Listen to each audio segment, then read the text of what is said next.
So hello guys, today hindi ako nagwa-whitey guys. Busy ako, ito yung project ko today. So yan, ito yung kwarto ng aking dalaga. So ayan siya. Ayan, yan po yung bathroom. Bathroom niya. And ayan, dito ako natagalan sa kanyang bed kasi ang daming buhok ng aming pusa. So nilinis ko. So yan po yung bed ng aming mga pusa. Yan. At dun sa sa isang chair. And then si Ted dito minsan natutulog or si Klaw. So yan, ito yung bed niya. Yan. Yan po ay shoe closet. Ito.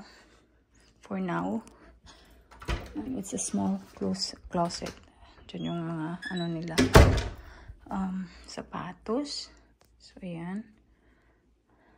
So at least diba, isang araw ko din to siyang nilinis guys. Ayan. So yan po, dyan po yung garden ko. It's the outside.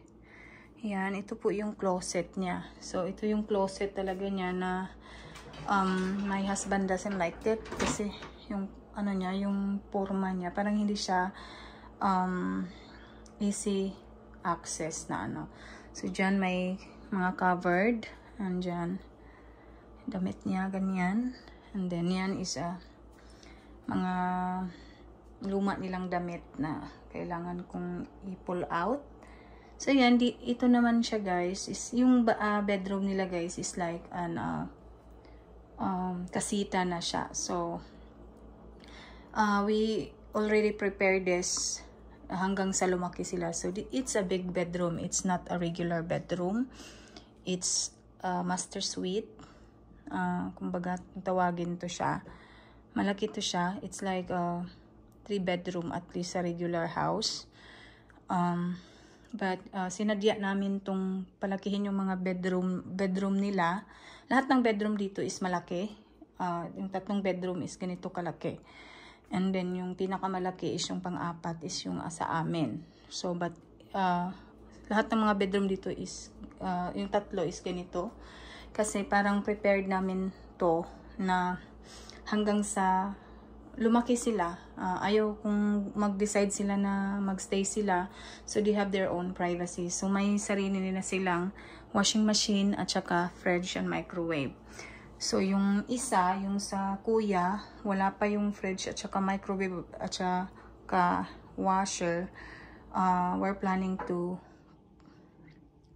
nalagyan para sila na talaga yung maglalaba sa kanilang So ito is temporarily ginawa ko siyang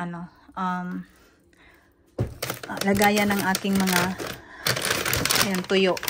So yan, naging na-storage ko siya sa mga sa Filipino stuff. Like ito nga, tuyo. Yan, tuyo laman yan. Ito yung mga excess excess na food na hindi kasya doon sa ibang fridge, dinadala ko dito. So yan. So it's good.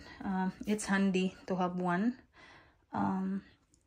Kasi nga sometimes nauubos yung room namin doon sa isang fridge namin. So kaya ayan. So ito yung natapos ko today. Ayan. Kaya no whitey. Ayan. So bukas naman sa ako.